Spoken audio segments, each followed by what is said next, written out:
Hai, selamat petang. Okey. Saya ni suka ambil video-video daripada status-status dalam media sosial. Okey. Ni ada 4 minit video saya. Jom kita layan. Jangan lupa gelak dan jangan lupa like and share.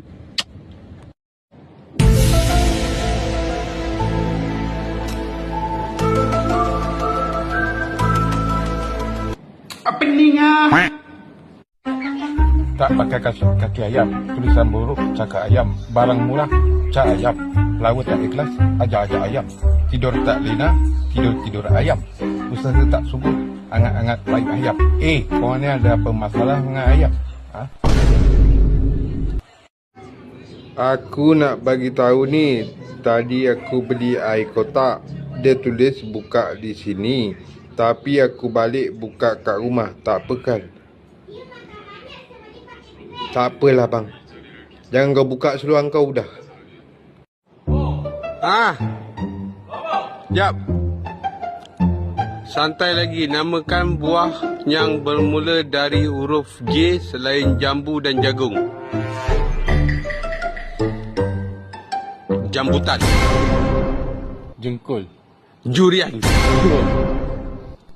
Jangsat. Jengkol. Jubaka. Ayo di mana? Jibau.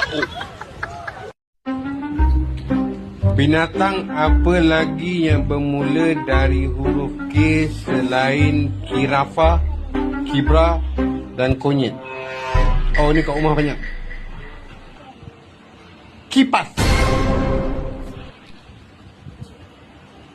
Kicak. Kemut. Ayo di mana? Kucing selalu kencing dalam rumah. Nak buat macam mana ya? Oh. Kau buang kucing dek. Kau tak payah beli kucing. Kucing dia rasa kencing je kan? Kau belalah kipas lipas ke, semut ke, ataupun kau bela pijat. Ayo di mana? Binatang apa lagi yang nama bermula huruf T selain temut, turung dan tayam? Tikus lah. Tikus. Bukan. Tucing. Tanjing. Tipas. Ayo di mana?